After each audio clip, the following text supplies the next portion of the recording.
Well, TGI Friday, everybody, and yes, I'm getting a late start today, but promises made are promises kept in my world anyway, to the best of my ability, and I promised to give you an update on some things that were projects that I had executed a while ago, and I thought I would show you kind of a few updates, and then also for FAQ Friday answer some questions that you guys have been asking me. I'm sorry that I can't get to all of them individually. That's one thing I'm going to try to do on Linda Vater TV. I'll be able to be much more personal, but right now the quantity of them just makes it a little bit difficult for me. So enough of that. Let me give you an update on these Sunshine Ligustrum. Now these were two specimens that I pruned up a while ago. I believe the title of that one is Meditative Pruning, and I showed how I took just these shrubs and I pruned them into small trees, and these get really strong exposure, western exposure late in the day, and you can see how much they have filled out. And you can see that they're trying to put out some growth along those trunks, which I just keep sloughing off, but the top is really filled out. When I exit the potager, I'll show what they look like from a distance. You can see in this one over here where I underplanted with some lemon thyme. And excuse the shakiness of my camera, but let me address that. I guess I try to do updates for you guys on the garden pretty much every day. So many of you say that you rely on them and it makes you have a happy day, so I try to do them daily, which means that we don't bring out our whole camera setup every single day. We try to just get something out there on some days, so the quality of the video isn't always as great as we would like, but we do that so that we can continue to give you little daily updates, of what's going on. So that is one of the reasons sometimes the video quality is better than others. Sometimes we pull out the whole big camera shebang, and other times we're just doing it kind of on the fly so that we can give you some updates. This is from the opposite end of the potager that you normally see, and some of you have asked what leads up to. There are, little interruption, there are my bug arsenal that I'm going to talk about later. But this right here, this French door, leads into the studio or my husband's office, and he can then just step out into the potager. His desk is right inside, and he has this pretty view. So there's two sets of French doors. One comes out on this side and the other goes out into the garden. Again, I got a light start on this today. The light is harsh, but you can kind of still see what's going on. So another question I get frequently is, where did I get these finials that sit atop these posts that go into the potager? These I got 2 years ago from Goodwill. They're made of resin. They were a $3 fine. I did paint them so that they look a little bit older and much more formidable, but they are not heavy at all, and I can easily remove them and move them about. And there is the answer to that question. The other question I get a lot is, what is this ground cover that grows in between the pavers and the potager? This is not liriope or a monkey grass. This is mondo grass, M-O-N-D-O.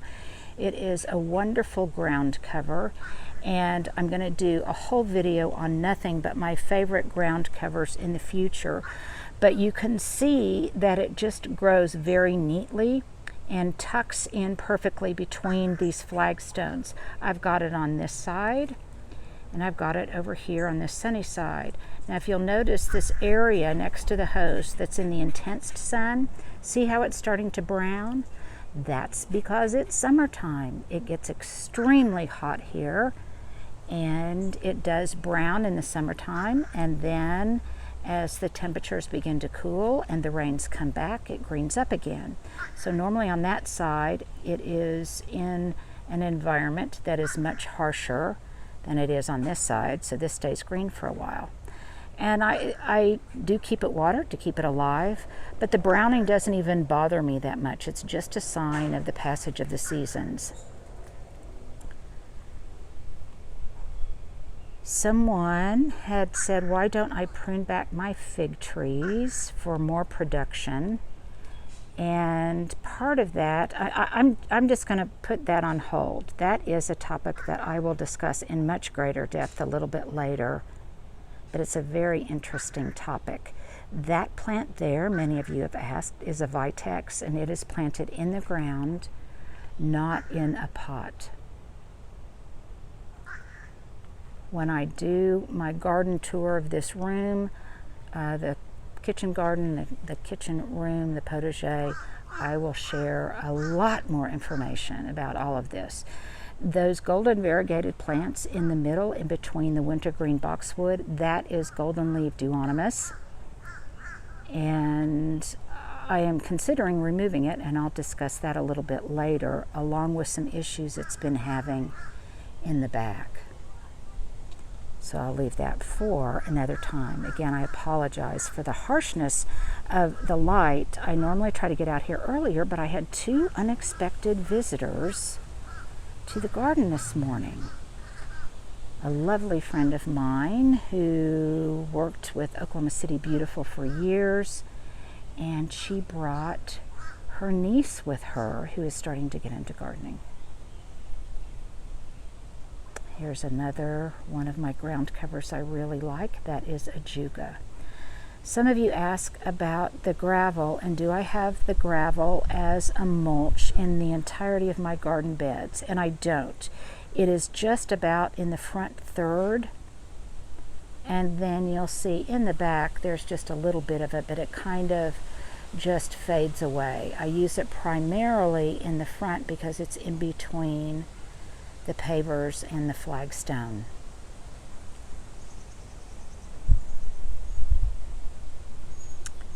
This plant has been frequently commented on, and this is a Veronica, and it goes to seed lots of different places. And a number of you have asked, what do I mean by go to seed? Go to seed means that it flowers, and then when the plant is trying to reproduce itself, it sets seed where the flower heads were. And if I don't deadhead them, and I don't cut off those spent blooms, then the seeds from what were previously flowers drop, and they self-seed. I can save the seed, which on Veronica is a little bit more difficult because the seed is tiny, or I can just leave it to set seed in the flower beds. And as I come over here, I'll show you what it looks like when it sets seed. So in between these pavers, you can see that there are a few little starts there, and there's a whole bunch of them over here. And those will grow up to be large plants. I can separate them there, I can share them with friends, and when it is done blooming and I want it to fill out again, when I use the term whack it back, some of you ask what I mean by that.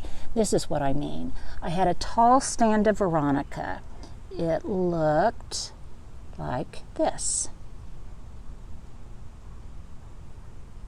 And when I cut it back hard, it looks like this. And you can see new fresh growth emerging from there. That way I don't have to look at those lanky stems. It makes the garden look much more tidy, and it gives it a chance to refresh itself. Some of you also have asked, why do I have so many topiaries? Well, it's my hobby. So if I collected Well, if I collected anything, I would probably have a number of those, but for me, I love topiary, and I like the fact that they look beautiful together. Plus, I'll be honest, it's a practical reason. A lot of them, while this time of year, they're extremely happy. I do love some over the winter while they're or lose some over the winter while they're overwintering.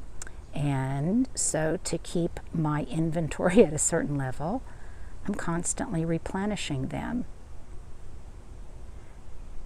And I'm going to do a deep dive into all things myrtle on my new platform called LVTV, which stands for Linda Vater TV. A number of you have asked when it's going to launch and will I discontinue doing this daily vlog on YouTube.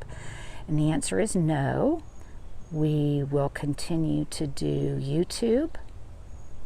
And then as a separate platform, I'm going to do my subscription-based channel, which is going to go above and beyond just gardening into other areas of what I consider to be a gardening-based lifestyle. We were hoping it would launch July 15th, but now it looks like it's going to be August 1st, so we can start at the beginning of a month. And Stewart and I are getting ready to shoot a long video about what all will be included in that membership, and to be a Linda Vater, I guess, insider, which sounds a little bit self-important, but it's just a community that I'm trying to build for everyone, where we can share our successes and failures. The most asked question is, who is Stewart? Stewart is not my husband. Stewart is my man Friday. He is my photographer. He helps me shoot other videos for other clients like Southern Living and Brex and Channel 4. And sometimes we just do things on the fly here as I come up with an idea and we want to just quickly shoot it. And yes, Stewart is available at all times to place blame upon. If I have a bad hair day, if it's windy, that is pretty much all Stewart's fault and falls into that category.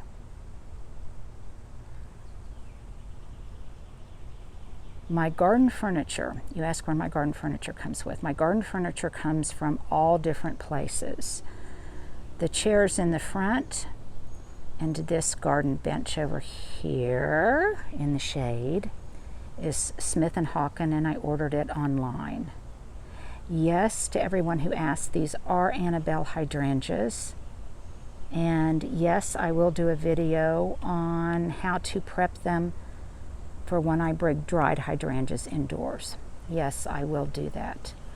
A lot of you have asked if I like other varieties of boxwood besides Green Mountain and Wintergreen. Do I like Green Beauty, Green Velvet? Yes, I do. I also like English boxwood. Some of you have asked why I typically don't grow it, however, and that's because it is not as hardy here. It's more susceptible to boxwood blight. Some people don't like its fragrance, and it's just not as tough, and it doesn't grow quite as quickly. But do I like it? Yes, I do. I like it for topiaries. Some of you asked me, what do I feed my pots with? Well, most of the time in the garden beds, it's organically, but my pots, I will use something like a Miracle Grow, a water-soluble fertilizer. You can see it hooked up to the hose over there, because in my pots, I don't care so much, and sometimes I really want to put on fast and efficient growth. Somebody chastised me for not cleaning out my bird bath, and that is on my very long list of things to do. So yes, I am planning on scrubbing out my bird bath and putting fresh water in there, and I will do that when I tackle the cleanup of this area. You know, I divide up and partition my garden chores based on locations in the garden, so you can see it is filthy on the inside, and yes, I will clean it. You've asked me about this bird bath. Okay, this is an example of what I try to use what I have in a resourceful way. So the metal frame is actually the metal frame of a glass-topped table that I have turned upside down. You can see at the base how it's circular. And I wanted a pedestal to put this saucer of a bird bath that was a gift to me. I helped a friend with a garden tour.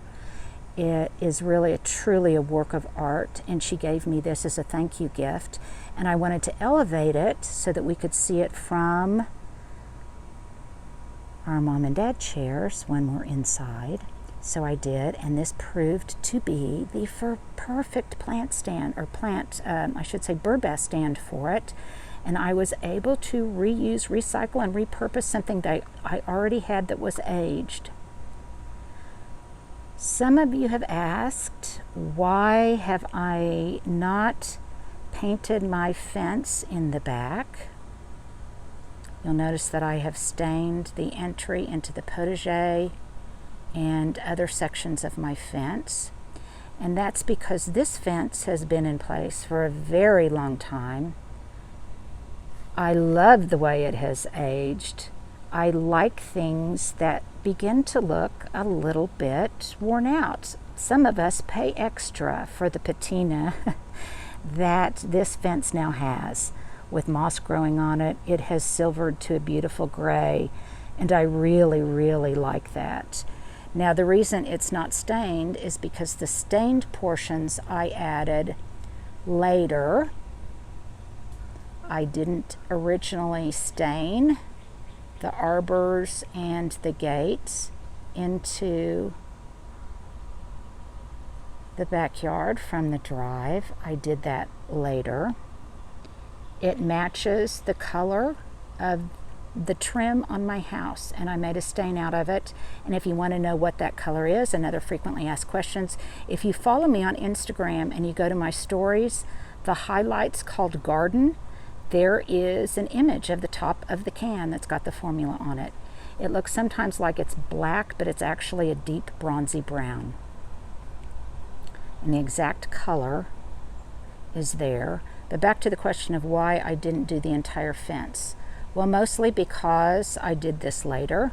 The other reason is you'll notice that I do have some things that are stained this color, sometimes lattice work or whatever. And it is on and attached to the silver gray fence. I don't know that you can see it in the back. And I like that contrast. The other thing is it would just be prohibitively difficult to do the entire fence. And I already like the patina of it. It's not a new fence that I'm trying to look aged. So that's the answer to that question. It's interesting to me how you guys all have similar inquiries. Why do I have baskets hanging around? It's because I like to use them for debris, or I can just pick one up off of a branch and use it for harvesting. Okay, my garden furniture.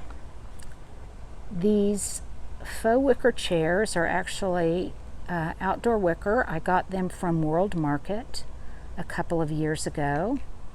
I love them. They're lightweight, and I love the fact that they're the exact color of the stain on my fence. These are all ideas you guys can replicate, by the way, and employ in your own garden. And these are just things that I've learned over time that are design tips that I have really found helpful to me and to other clients that I work with, because it helps your garden look harmonious.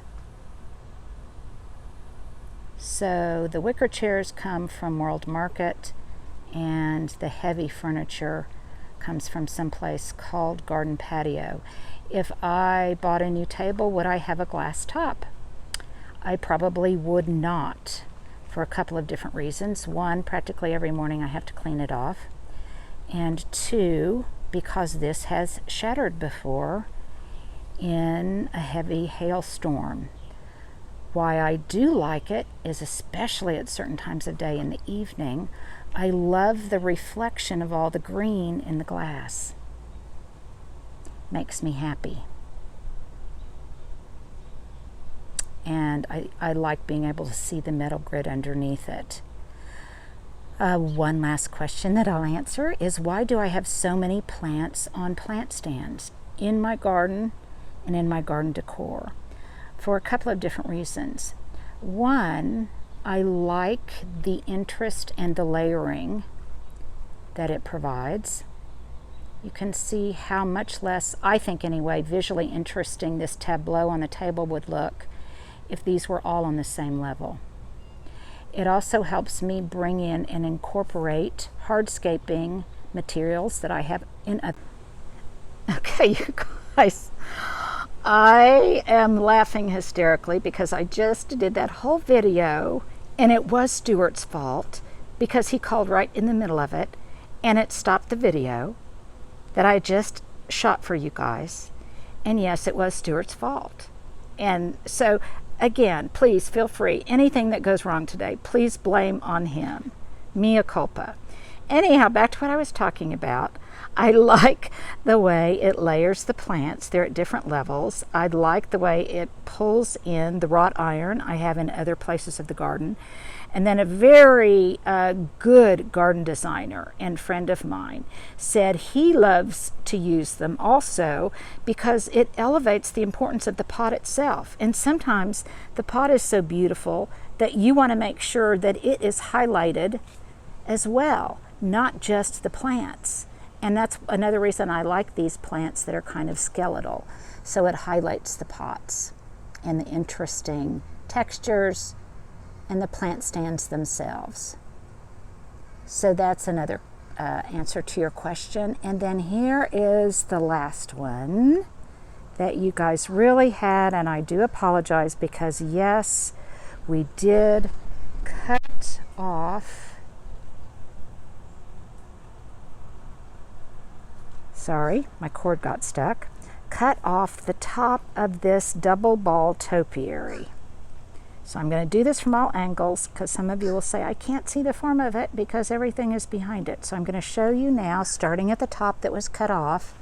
This is what the top looks like now. And you can see it starting to fill out.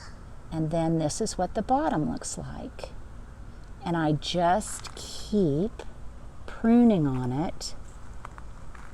I've got it secured with some little clips. I used, I think, some kind of resin wire in the actual video, but here I've used some of these clips and I replaced the stake with one that's a little bit thinner.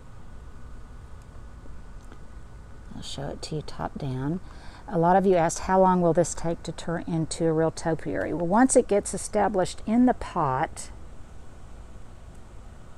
it will really take off. So I would say by year 3, it will be completely full and beautiful depending on weather conditions. But right now it already has this form. It looks handsome, I think, in this pot.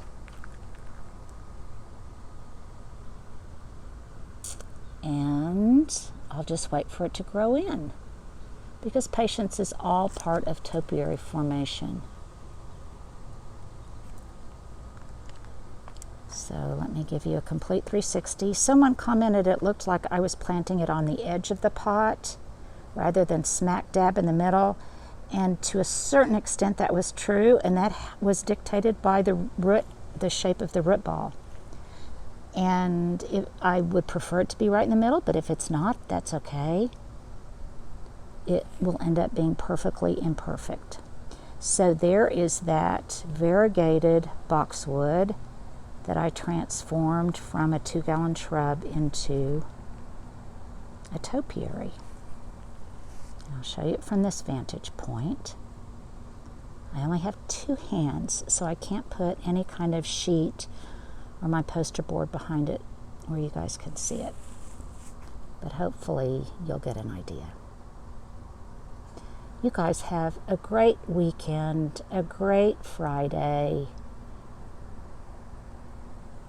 Stewart says he's sorry for anything that's not going right in your life right now, and feel free to blame it on him because that's what I do.